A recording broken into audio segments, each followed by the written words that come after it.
Olá, meus amigos do Facebook e do nosso canal FEPB TV no YouTube. Aqui estamos, eu, José Queiroz, e a nossa querida Mari Lourdes. Olá. Nesse dia 25 de dezembro, dia de Natal, para juntos com vocês estudarmos mais uma página da obra de Emmanuel na coleção Fonte Viva. Hoje, abramos o livro Pão Nosso, no capítulo 53, e vamos estudar o título Em Cadeias. Interessante, né? Carta aos Efésios, capítulo 6, versículo 20. Então, vamos junto. E aí, Mel, o que é que nós temos hoje de tão especial nessa carta? Isso, Queiroz. Paulo, né? Ele começa no seu primeiro versículo falar da obediência dos filhos para com os pais. E aí ele diz: filhos, obedecei vossos pais no Senhor, porque isso é justo. E aí ele relembra, né, desse mandamento, um dos 10 mandamentos, né, que é a honra ao pai e à mãe. E aí ele até faz essa avaliação, né? Honra o teu pai e a tua mãe, que é o primeiro mandamento com promessa. É o único mandamento entre os 10 que tem uma promessa se for cumprida. Interessante. Né? Porque os outros são amar a Deus sobre todas as coisas, ao próximo como a si mesmo, não matarás, não roubarás, não cobiçar as coisas alheias, né? Então, todos os outros são prerrogativas do não fazer. Mas o único que tem uma promessa, se ele for cumprido, é a honra ao pai e à mãe. Honra o teu pai e tua mãe, que é o primeiro mandamento com a promessa, para que te vá bem e sejas longevo sobre a terra. Então é um mandamento que diz o que vai acontecer caso você cumpra-o. Ele já diz, ele promete, né? Como ele diz aqui. Mas aí também Paulo vai trazer uma análise para os pais, quando ele diz: e vós, pais, não provoqueis a ira dos vossos filhos, mas educai-os na disciplina e correção do Senhor. Não é? E vai trazendo esse lugar, né, de como nós vamos nos colocando. Começa entre a família, pais e filhos. Depois ele traz aqui, naquela época, com certeza havia os escravos, então os servos, né, ele coloca a obediência dos servos aos seus senhores, mas também fala que os senhores precisam respeitar seus escravos, né? Então ele diz: servos, obedecei vossos senhores carnais com temor, tal, não os servindo como para agradar os olhos dos homens, mas para agradar o Cristo, né? E aí vós, Senhor, do mesmo modo, fazer a eles sem ameaças, né? Então ele vai trazendo aí uma reflexão. E aí ele vai dizendo: quanto a vós, irmãos, fortalecei no Senhor as vossas virtudes. E aí, olha só, ele começa da relação família, vai trazendo para a relação social e agora para a nossa relação com a divindade. E aí ele diz: fortalecei-o no Senhor, no poder da sua virtude, né? E aí ele vai dizendo: revesti-vos da armadura de Deus. Que armadura de Deus é essa, né? Que ele vai falando. Ele vai dizendo que nós precisamos nos revestir dessa armadura para enfrentarmos as adversidades, Queiroz, que ele coloca aqui, para que nós não temos, para que podemos lutar contra a carne e o sangue. Ou seja, as adversidades da vida, né? As questões mundanas, como se costuma dizer, né? Aí ele fortalece isso para que a gente possa resistir ao mal, essa fortaleza, né, essa armadura em Deus, para que a gente possa resistir no mal, né? E aí ele vai trazendo o escudo da fé, a importância de estar no escudo da fé, com que possais aparar todas as dificuldades, as ameaças que vêm contra ti, se estás com o escudo da fé, né? Se a gente entende, vamos dizer assim, na alegoria do escudo, o escudo é algo que nos defende, vamos dizer assim, do que é emitido, né? Então ele diz que a gente possa estar ciente, né, desse escudo para que a gente possa nos defender das dificuldades.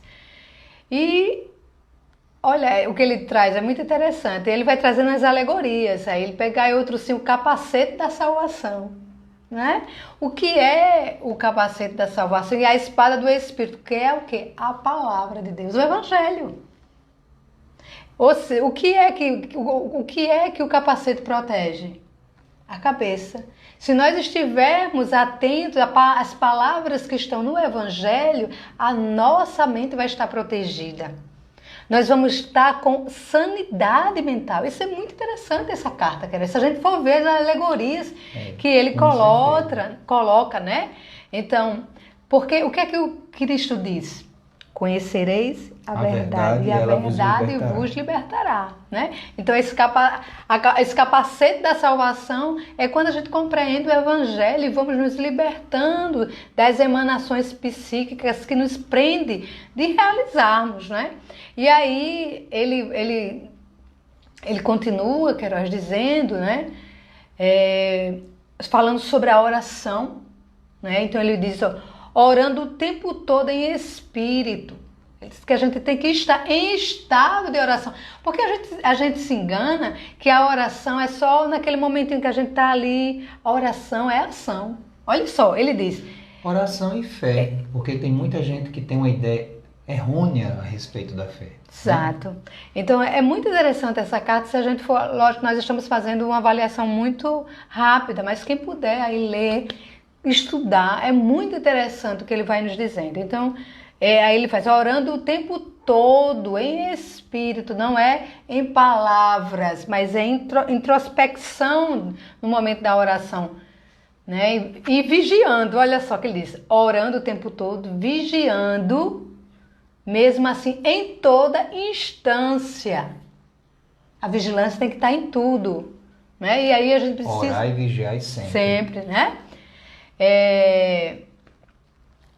Aí chega o nosso versículo, pelo qual estou na função de embaixador em cadeia, pelo qual estou embaixador em cadeias, para que possa falar dele livremente, como me convém falar. Porque a gente precisa entender, mais na frente nós vamos compreender o que Paulo quer dizer aqui, né, Queiroz? O entendimento, porque ele coloca em cadeia, porque a gente sabe, Emmanuel vai explicar, né? Não vou nem me antecipar, dessa importância dessa carta de Paulo aos Efésios, para que a gente possa fortalecer a nossa ação, né? Você vê, Emmanuel pega esse pequeno trecho, mas foi muito elucidativo. Toda a leitura que você fez, encaixando os nuances, né? Falando do capacete, da fé, do escudo, do escudo, que é o Evangelho, enfim, de tudo o que denota uma atividade, e interessante o que você frisou, uma atividade espiritual, introspectiva. E quando a gente pensa nisso, a gente, né, muitos podem dizer, não, então eu preciso meditar muito, eu preciso contemplar mais, né? Porque quando a gente fala em introspecção, dá mais ou menos essa ideia. Como o que Paulo diz aqui, né? Parece paradoxal. Pelo qual sou embaixador em cadeias. Ora, quem está em cadeia está limitado, está preso, né? Para que possas falar dele livremente como me convém. Então, a gente sabe que nesse momento Paulo realmente tinha sido preso quando ele escreveu essas cartas. E ele não se limitou, porque estava ali, ou não deu desculpas de que não podia porque aquela situação não convinha. E você vê o que Emmanuel já diz, né, no primeiro parágrafo, justamente nessa observação, de que na passagem o apóstolo dos gentios, numa afirmativa que parece contraditória à primeira vista. Paulo alega a condição de emissário em cadeias, e cadeias mesmo de prisão, tá, gente? Não é cadeia de encadeamento, não. É cadeia de prisão mesmo. E simultaneamente declara que isso ocorre para que possa servir ao Evangelho livremente quando convinha. Olha que né, parece realmente estranho, mas quando você lê a carta e começa a entrar na acepção que Emmanuel nos convida, e trazendo para o nosso dia a dia, vamos dar uma representação do que nós, no nosso dia a dia, nos achamos como que estivéssemos impedidos de executar uma tarefa, espiritualmente falando, no sentido do que o Evangelho nos conclama. E aí, mais ou menos, a gente vai entrando no cerne do porquê Emmanuel está nos chamando essa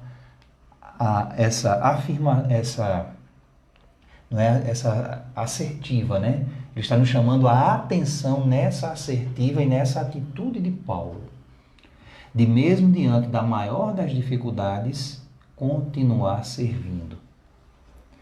Nós somos senhores do desculpismo, né? Quase que não sai.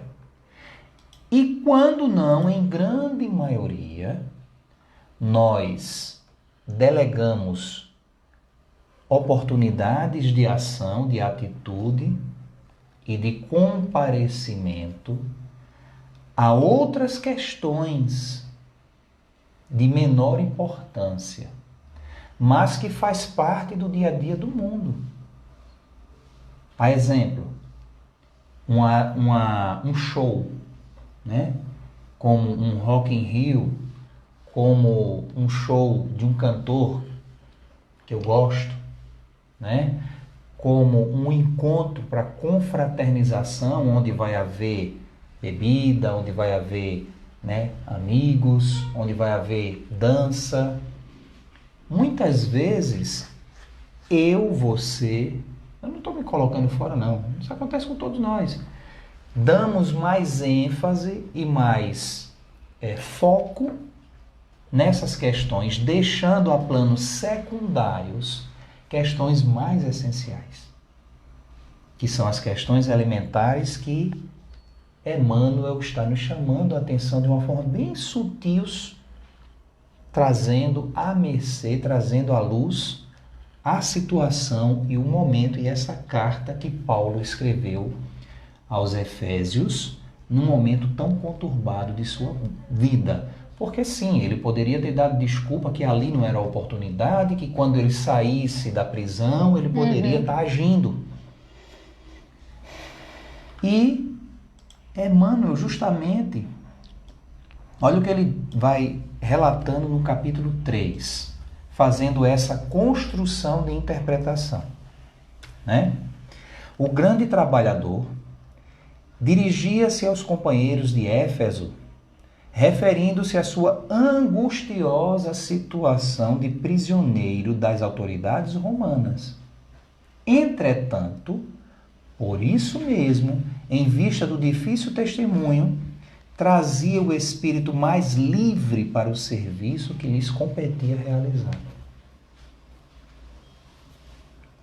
A gente diz muitas vezes, é fácil servir quando está tudo bem. Mas na dificuldade, quando o testemunho é maior, o que fazemos? Ou mesmo numa situação de escolha facinho, como ir para uma festa ou ir para a rua fazer a caridade. Hein, Mariluz?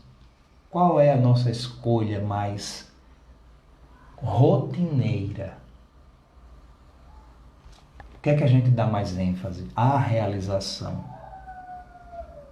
São pontos muito preponderantes, né? São pontos até imprescindíveis, porque desculpas nós damos demais. né? Emmanuel mesmo vai citando uma das principais desculpas que nós nos apoderamos para sempre estar deixando para depois. Olha o capítulo seguinte. Lê aí, Mary. O quadro é significativo. É esse? Porque eu estava vendo aqui outro ponto. O quadro é significativo para quantos pretendem a independência econômica, financeira ou demasiada liberdade no mundo, a fim de exemplificarem os ensinamentos evangélicos. Há muita gente que se declara guardar os dias da abundância material e as facilidades terrestres para atenderem ao idealismo cristão. Isto, contudo, é contrassenso. O serviço de Jesus se destina a todo lugar. E não tem momento. Quando se fala em fé, se fala de atitude, porque fé é uma construção. E para construir eu preciso empreender, eu preciso me esforçar, eu preciso dar, no mínimo, o primeiro passo. Porque sem vivência não há o testemunho. E sem o testemunho não há fé. Porque fé, na raiz, ele vem de fidelidade. A gente já comentou isso aqui outras vezes. E como eu posso ser fiel, como eu posso ter fidelidade se eu não fazer tal qual, ou pelo menos parecido? Porque o deixar para depois, em muitas ocasiões, nós vamos agindo como aquele servo imprudente, né? Como aquele trabalhador que labutava para amealhar, para amontoar o celeiro, para depois usufruir, aí vem a morte, levou o cabo. E ele não usufruiu de nada. Só perdeu exageradamente o tempo na ânsia de produzir, de amealhar, de guardar, e nem ao pouco pôde usufruir daquilo que estava, né, edificando. Então, muitas vezes nós agimos assim. Não, quando eu me aposentar. Não, esse mês está apertado, não posso. Não, eita, hoje tem um aniversário de fulano, tem um show de cicrano, eu vou deixar para fazer isso amanhã, né? Ou vem, como Emmanuel busca muito taxativamente aí, a desculpa de não ter dinheiro suficiente para fazer a obra da caridade. E desde quando agir com caridade, o dinheiro é primordial? E aí, Queiroz, interessante, no Livro dos Espíritos, na questão 647, né, Kardec, ele tem, na terceira parte do livro, que ele vai trazer as leis morais, ele coloca como uma lei, né, uma das leis morais, que são as leis naturais, as leis da natureza, a lei do trabalho. Então, aí a gente imagina o trabalho, só o trabalho para o sustento, mas aqui quando os espíritos colocam, eles colocam o trabalho em todo o sentido, né? Na amplitude dessa palavra trabalho. O trabalho é lei da natureza, por isso mesmo, responde os espíritos, constitui uma necessidade. E a civilização obriga o homem a trabalhar mais. Mas tanto o trabalho material que nos sustenta, mas como o trabalho espiritual, essas duas balanças, né, precisam estar em comunhão. Nós precisamos trabalhar para sobreviver, sobrevivência do corpo material, mas nós precisamos também do trabalho espiritual, né? E isso, o próprio Jesus diz, quando ele fala do trabalho, ele diz: meu pai trabalha até hoje. Até hoje. Né? E eu próprio trabalho. Então, nos faz pensar, né, nessa construção moral nossa, de como nós, enquanto indivíduo, estamos trabalhando as questões morais. Como é que nós estamos nos relacionando com a vida nesse aspecto? E aí tem uma frase de Mahatma Gandhi, Queiroz, que ele diz assim: seja a mudança que você quer ver no mundo. Para a gente ser a mudança, que às vezes a gente quer um mundo diferente. Como eu posso esperar isso sem Sem fazer trabalho. a minha parte? Sem trabalho. Sem fazer a minha parte. Exatamente. Então, quem de nós não quer um mundo de Melhor, paz? de Todos paz, nós. de tranquilidade, A quem de igualdade, né? A quem você perguntar, todos, com certeza absoluta, vão dizer que querem um mundo melhor. Mas aí eu quero um mundo melhor que venha. Mas essa construção ela tem que ser coletiva. Exatamente. Então, não posso ficar esperando que caia milagre do céu ou que o outro faça por mim. Exato. Eu tenho que construir junto. E aí Madre Teresa tem uma outra frase que ela diz assim: o que eu faço é uma gota no meio de um oceano. Mas sem ela, sem essa gota, o oceano será menor. Será menor. Então, é o trabalho, como você disse, coletivo, em conjunto, que vai levar à transformação. Por isso que Paulo traz toda aquela alegoria para dizer assim, ó, se fortaleça, vá em frente, busque, trabalhe, leve a mensagem do Cristo em tudo que a gente faça, não é? Perfeito. Então, é tão interessante, Queiroz, que se a gente for olhar na nossa vida, onde a gente tiver, se a gente tiver olhos de ver e ouvidos de ouvir, a gente pode ser um instrumento do bem. Porque em qualquer, seja na família, né? Seja no trabalho, sempre vai ter uma circunstância, uma dificuldade, uma adversidade, que a vida vai lhe colocar numa possibilidade de auxílio. Aí, quem cabe a decisão do trabalho é sua, né? Ou eu vou ajudar a aumentar a dificuldade, ou eu vou ajudar a diminuir aquele mal-estar, aquela dificuldade. Isso tudo é trabalho, né? Então, quando Jesus nos ensina que nós precisamos amar a Deus sobre todas as coisas e ao próximo como a si mesmo, né? É a importância da gente fazer o bem, da gente trabalhar a solidariedade, compartilhar esse sentimento maior e capaz de transformar as vidas, a nossa e as dos que estão ao nosso redor. E com certeza isso vai ajudar a renascer a esperança em um mundo melhor. É como a gente verificando aqui num estudo, né, existente no site do Centro Espírita Batuíra, que eu transcrevi aí, já passei para vocês um trecho, né, que ele diz justamente isso, que não é preciso possuir riqueza, fortuna ou mesmo títulos oficiais para auxiliar, e não devemos ficar inativos por não o possuirmos. Precisamos apenas da boa vontade. E na questão 919 do Livro dos Espíritos, né, quando Kardec pergunta se o homem pode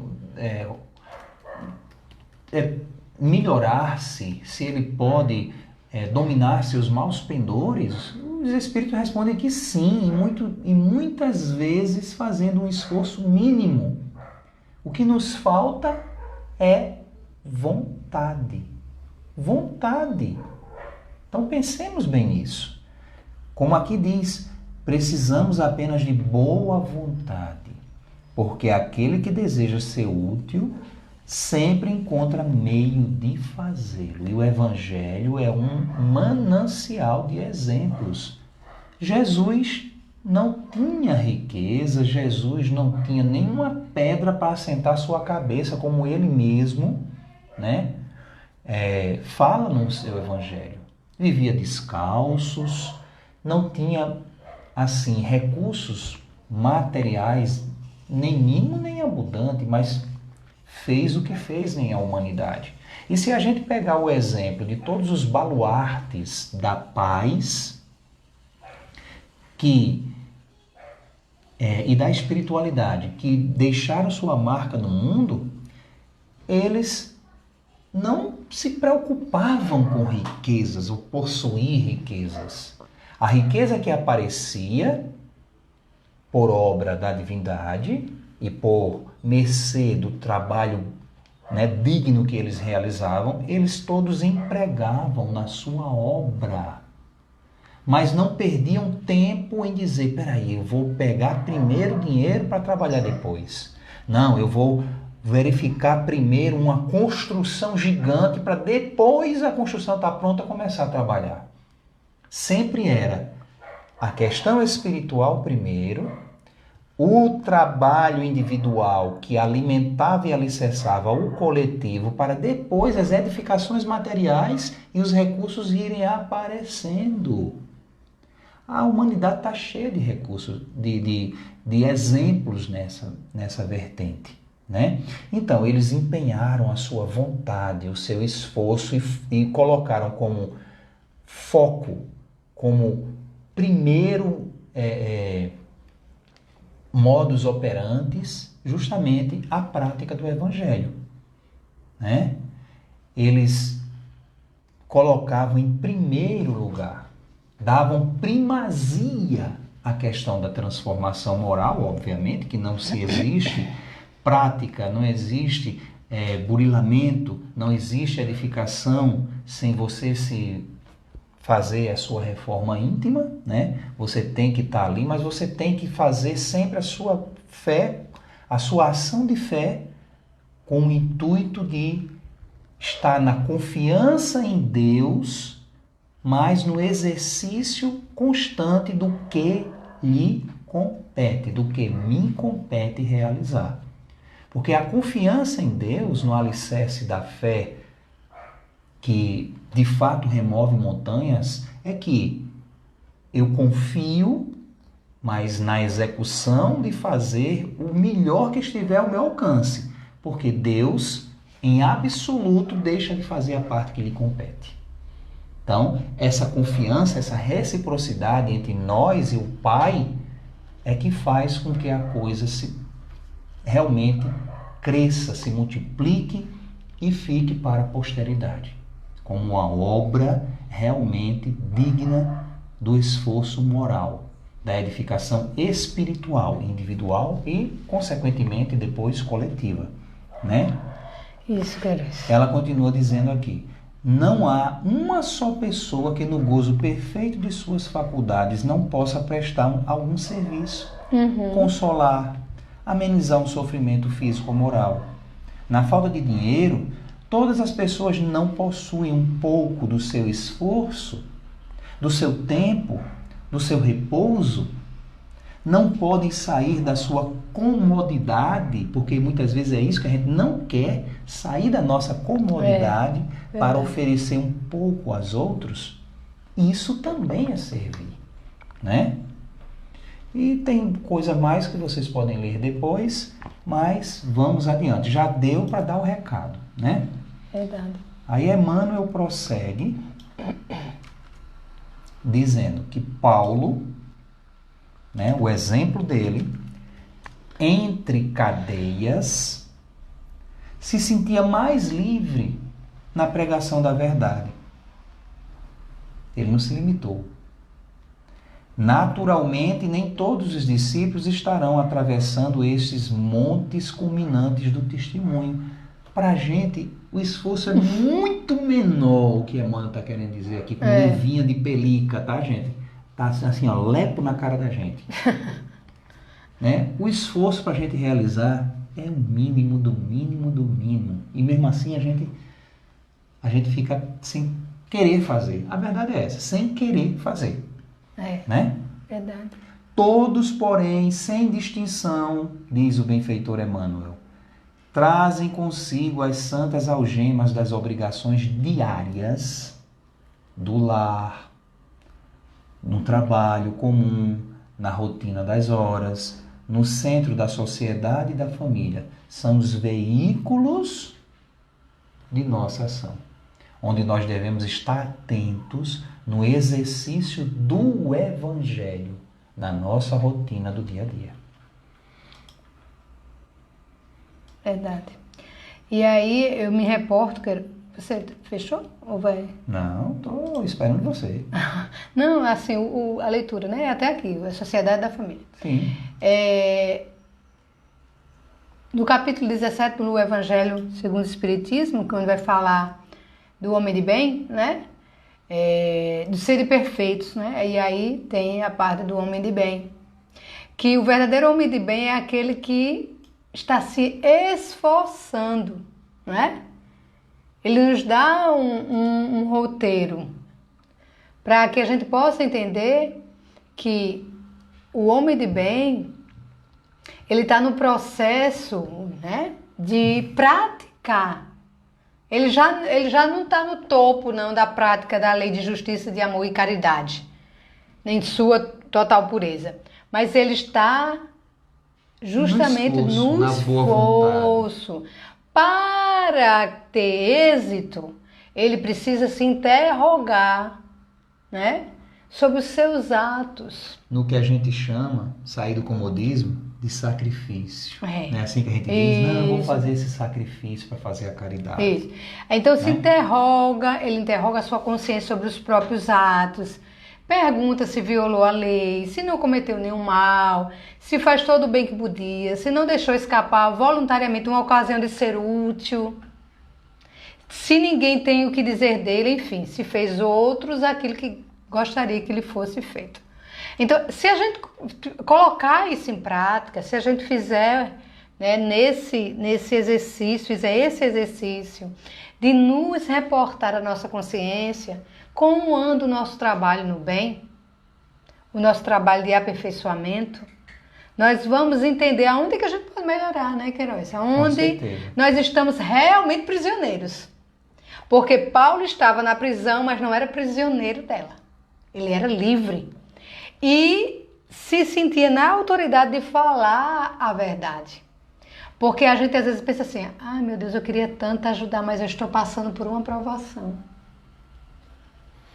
E aí me limito, enquanto nós também vemos aí tantos irmãos que dão testemunho, que passam por dificuldades, mas estão atuantes no bem. Pelo contrário, aquela circunstância parece até que motiva mais a ele. Exatamente. E a ele fazer o bem. Ele não vê aquilo, mas às vezes até assim, tem pessoas, né? Às vezes nós pensamos, ah meu Deus, eu sou uma pessoa que faz tanto bem, como é que eu estou passando por uma coisa dessa? Por uma dificuldade. Como se a gente fosse já merecedores das dádivas de não ter perturbações, de não ter dificuldade. E não, e é nas adversidades da vida que nós vamos realmente provando tudo aquilo que Paulo colocou. Se nós estamos utilizando a fé, a oração, a vigilância, para continuarmos realmente o nosso trabalho de aperfeiçoamento. Isso aí que você disse, né? Porque muitas vezes a gente faz com o pensamento na barganha, né? De ganhar uma entrada para o nosso lar, né? Para não sofrer quando morrer, para não ter doença ou dificuldades. Passar por cima, passar pelo umbral assim só. Né? Mas aí olha o que Emmanuel diz. Ninguém, portanto, tente quebrar as cadeias em que se encontra. E quando ele fala dessas cadeias, é a questão simbólica das dificuldades do dia a dia, como a gente viu aqui no lar, na família, no trabalho, né? Enfim, na nossa rotina, que a gente deve estar atento e não dar desculpas para deixar o processo para depois e assumir, orar, no vigiar e executar na dinâmica do que o Evangelho ensina e não deixar para depois, né? Não protelar muitas vezes. Aí ele diz que a gente não deve entretanto, tentar quebrar essas cadeias em que se encontra na mentirosa suposição de que se candidatará a melhor posto nas oficinas do Cristo. Ai meu Deus, se eu passar por isso, né? Somente, aí olha o que ele diz, somente o dever bem cumprido nos confere acesso à legítima liberdade. Então, a gente ainda tem muito o que fazer e o que realizar. É mesmo. Mãos a obras. A obra, mãos à tarefa, né? Porque a obra é de Jesus, como diz Carlinho Conceição, mas a tarefa na obra é nossa, né? Então a gente precisa assumir de fato a nossa integridade de alunos numa escola provisória com estrutura material e de riquezas também provisórias, que estão aqui não para nos dar o bel prazer de gozos eternos e, como é que eu posso dizer assim, sem consequências, né? Ou gozos que eu posso a qualquer critério usufruir. Não. Nós estamos aqui com um objetivo primordial de nos desenvolvermos primordialmente, primeiramente, no campo espiritual, moral. E aí a gente usufrui, a gente até, né, tem o tempo, porque tem o tempo de trabalho e tem o tempo do descanso, né? Mas dentro do equilíbrio, dentro da ordem, dentro da integridade, não dos excessos de toda ordem, mas dentro daquilo do pressuposto legítimo do bom cuidador, do bom zelador, né? Que usufrui, mas presta contas. E nessa virtude trabalha, em primeiro lugar, para a libertação espiritual e necessária. E o restante, aí é acessório, né? Então é isso a mensagem de hoje, em cadeias. E aí, como estamos no encerramento, nós temos um poema sempre para labutar com esse encerramento, né? Hoje nós temos novamente Maria Dolores. Sim. Tempo de Natal. É a mensagem que ela nos traz. E eu achei muito interessante. Vem tudo. E oportuna, né? É. E ela diz assim: Senhor Jesus, ante o Natal, que nos refaz na terra o mais formoso dia, somos gratos a todos os irmãos que te festejam, entrelaçando as mãos nas obras do progresso. Vimos também trazer-te a nossa gratidão pela fé que acendeste em nosso coração. Mas, se posso, Jesus, desejo expor-te o meu pedido de Natal. Falando de progresso, rogo-te, se possível, guiar os homens e as mulheres, sejam de qualquer nível, para que inventem, onde estejam, novos computadores, que consigam contar as crianças que vegam nos caminhos sem apoio e sem lar, e os doentes, cansados e sozinhos, presos no espaço de ninguém, para que se lhes dê todo o amparo do bem. Auxilia, Senhor, a humana inteligência a fabricar foguetes dentro de segurança que não erra, que possam transportar remédio, alimento e socorro, onde a dor apareça atribulando a terra. Que o mundo te receba as bênçãos naturais, doando mais amor aos animais. Que nunca desampare as árvores amigas, não envenene os ares, nem tisne as fontes, nem polua os mares. Que o ódio seja, enfim, esquecido do todo. Que a guerra seja posta nos museus. Que em todos nós impere o imenso amor de Deus. Que o teu Natal se estenda ao mundo inteiro e que, pensando em teu amor, de cada amanhecer, que todos resolvamos a fazer um dia novo de Natal e que, encontrando alguém, possamos repetir, tocados de alegria, de paz, amor e luz. Companheiro, bom dia. Hoje também é dia de Jesus. Lindo. Isso. Então é isso mesmo. Um beijo no coração de todos, um Feliz Natal. E o ano novo já será semana que vem, quarta-feira, mas já estaremos aqui juntos com vocês para mais um Página Aberta. Então, felicíssimo ano, né? Aliás, Natal. Que possamos realmente deixar Jesus nascer em nossos corações. Tenhamos uma boa noite de paz e harmonia. Um abraço e até semana que vem.